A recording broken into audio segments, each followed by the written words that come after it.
প্রচণ্ড পরিমাণে বৃষ্টি হচ্ছে এখানে। রাস্তায় প্রচুর পরিমাণে জল দাঁড়িয়ে গেছে, কিন্তু এই জল বেশিক্ষণের জন্য স্থায়ী নয়, কিছুক্ষণের মধ্যেই এই জল পড়ে চলে যাবে বৃষ্টি থাকবে।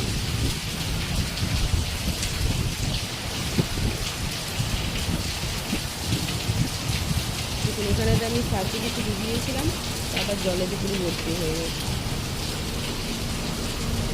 সময়টুকু পাইনি। বাস যাচ্ছে।